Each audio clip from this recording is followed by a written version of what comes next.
J'aime pas commencer une vidéo en voyant ma sale tête avec ma coupe de cheveux et tout. Mais on n'a pas le choix, hein, on a la tête qu'on a et puis basta. Voilà. Enfin bref, bonjour tout le monde. Bonsoir tout le monde. Bon appétit tout le monde. Bonne matinée tout le monde. Enfin, bon voilà. Aujourd'hui, alors je sais que le titre n'est peut-être pas le plus explicite, parce que la trilogie des gemmes, apparemment en Allemagne, c'est comme ça qu'on l'appellerait. En France, j'ai jamais en fait entendu la trilogie des gemmes, clairement. Par contre, le livre, j'en ai déjà entendu parler, j'ai entendu parler des films, parce que ça a été adapté en film. Il me semble pas que ce soit sorti au cinéma, il me semble que ça soit directement sorti en, en VOD ou en DVD, enfin, directement à la télé, quoi, entre guillemets, si je puis dire ainsi. Comment j'ai vu cette saga-là? Je sais, il me semble que j'étais tombé sur Bleu Saphir, si ça parle à quelqu'un, en film. Et après, je me suis rendu compte que c'était une trilogie. J'avais pas regardé les films avant d'acheter la trilogie, j'ai regardé les films après avoir regardé la trilogie. Non, je vais la refaire. J'ai lu la trilogie de livres et ensuite j'ai vu les films. En lisant les livres, j'étais très impatient de voir les films, mais j'ai tenu bon et j'ai attendu. Mais c'était pas facile. Non, surtout qu'un jour, je zappais à la télé, j'étais tombé sur le tome 2 ou 3. Et j'ai dit non, non, non, c'était juste avant que j'en étais. Je sais plus, je dis une bêtise, ça se trouve, j'en étais à la moitié du tome 2. Et là, ils montraient la moitié du tome 2, mais à la télé, j'étais en mode. Pas que je veux pas, mais on va éviter. Donc, cette trilogie-là, la trilogie des gemmes, voilà, donc on est sur Rouge Rubis, Bleu Saphir et Vert Émeraude. Donc voilà, le livre du film, Tabernacle. Non, il me semble que ça a été adapté après. Non, je vais regarder parce que là, j'ai pas fait cette recherche-là. Mais il me semble que de toute façon, les livres, ils sont sortis avant. Parce que les films, ils sont de 2015, 2016, 2017, un truc comme ça. Et les livres, ils sont de 2009, 2010. L'édition que j'ai les éditions de 2015, 2014, 2015, 2016, parce que je les ai achetées. Même pas le tome 3, quand je l'ai acheté, il n'était pas encore sorti. Donc, je disais une bêtise, ou il venait de sortir. Donc, il y a moins que c'était pas ce tome-là que j'ai vu à la télé. Enfin bref, là, on s'égare. On va peut-être rentrer dans le vif du sujet. Donc, Rouge Rubis. Donc voilà, sorti pour la première fois en France en 2009. Moi, j'ai l'édition de 2014. Qu'importe, donc la trilogie de Kerstin Gier. Alors, c'est de l'allemand. Gier, je sais pas comment ça se prononce, je ne parle pas un traître mot d'allemand. Enfin, si, je sais compter jusque 10, c'est dire deux, trois couleurs.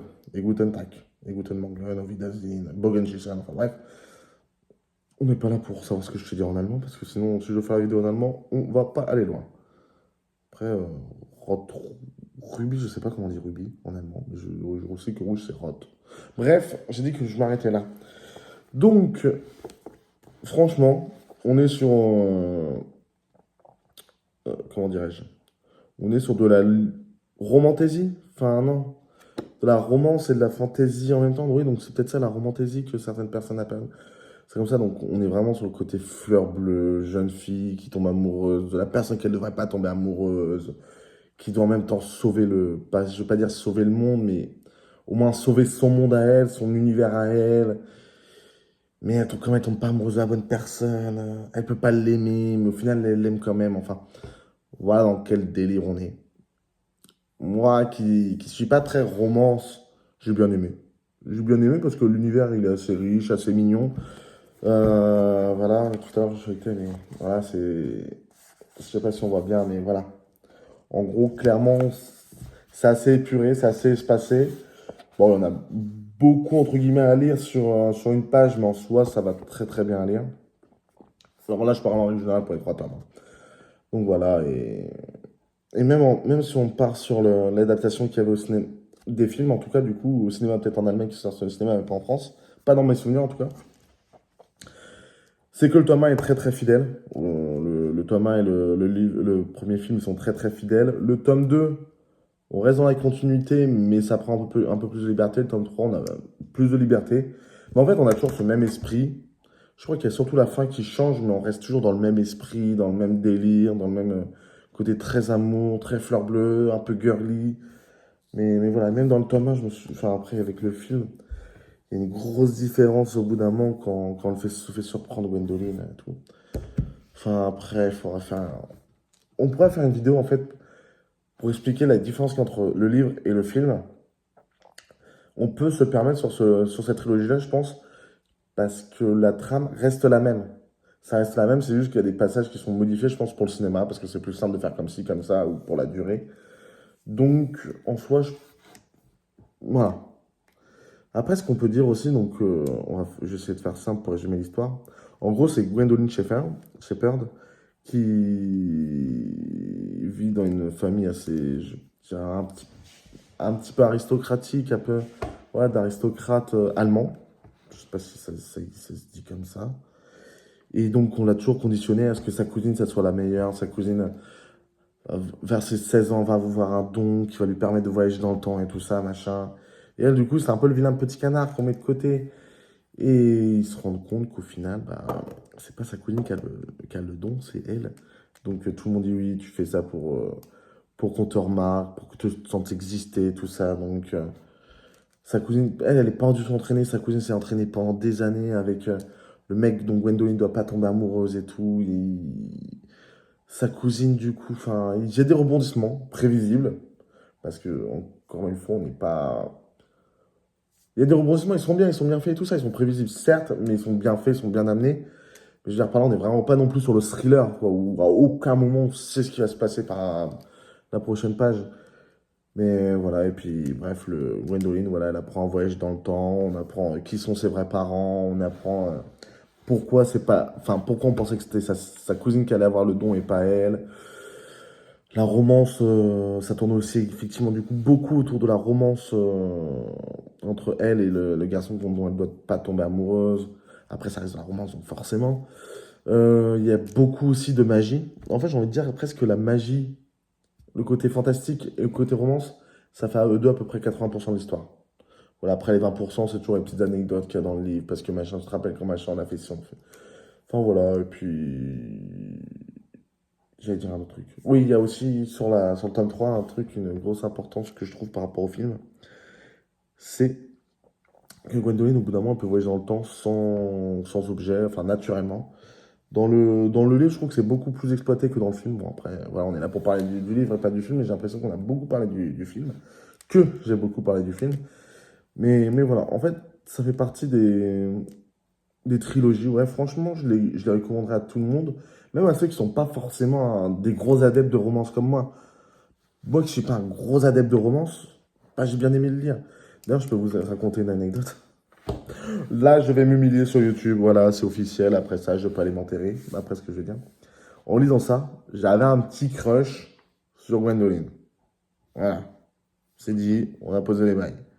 Voilà. Et du coup, l'actrice Maria Eric, je sais pas comment ça se prononce comme c'est l'allemand, j'avouerais que j'avais un petit crush à cette époque pour l'actrice, du coup.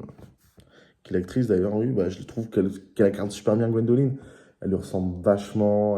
Enfin voilà, vraiment, c'était une Gwendoline comme on aurait pu souhaiter avoir. Enfin voilà, du coup, pour la petite anecdote, pour cette trilogie-là qui est sympathique, je pense que c'est une bonne trilogie pour les adolescents. Voilà, clairement, pour les adolescents qui aiment bien le fantastique. Les adolescentes, peut-être qui sont très fleurs bleues, qui aiment bien les histoires d'amour, ça va passer crème. Les garçons, adolescents, peut-être que s'ils ont un peu la fierté qui commence à faire effet, et à venir en mode non, moi je lis pas des trucs gna gna gna, fleurs bleues. Bon, ça va être plus compliqué à leur faire lire, mais en soi, tout le monde peut y trouver son compte parce qu'on est vraiment sur un livre, enfin sur une trilogie qui se lit très bien. Il y a des rebondissements, des personnages attachants. Et puis j'en repenser aux voitures que le vieux il sort à la fin. Il n'y a aucun rapport, mais au bout d'un moment, le vieux il sort des voitures. Si t'aimes bien les voitures, hein, tu dis waouh. Enfin voilà. Il y a aussi un côté, je suis en train de me rappeler du coup d'un autre personnage, de l'antagoniste. Forcément, vu qu'on est sur un public cible de femmes, jeunes filles, ouais, adolescentes, jeunes femmes, forcément l'antagoniste va être très misogyne. Je veux dire, au bout d'un moment, il est là en mode quoi les femmes, elles ont droit de vote, quoi les femmes machin, quoi les femmes trucs, pourquoi c'est une femme qui est au pouvoir, enfin, vraiment le mec misogyne. Alors après, c'est pas non plus de la misogynie comme des fois on peut en avoir où c'est vraiment poussé à l'extrême. Là, c'est vraiment le b.a.-ba, genre le mec, genre une femme conduit, genre une femme, enfin voilà. Enfin, le b.a.-ba, le minimum. C'est c'est déjà énorme. Mais voilà, donc après, forcément, c'est l'antagoniste hein, qui pense ça, c'est pas le héros de l'histoire, sachant que le héros de l'histoire, c'est Gwendoline. Ce serait compliqué. Mais voilà, donc même le méchant, le méchant est très insupportable. Clairement, on le déteste de A à Z. Et quand il se fait vaincre, on est content, on lui dit chier. Tu vois, tu es là, tu as envie de le chipper, tu as envie de dire chier, bien fait pour ta tronche. Mais voilà, c'était une trilogie que j'ai beaucoup aimé lire, que j'ai trouvé sympathique. Voilà. Donc voilà, vraiment, du coup, je vous ai montré que. Donc ça, c'est vraiment le tome 1, donc voilà, donc là où elle découvre que c'est elle qui a le don. Et que voilà, elle doit se former en extrême urgence pour voyager dans le temps.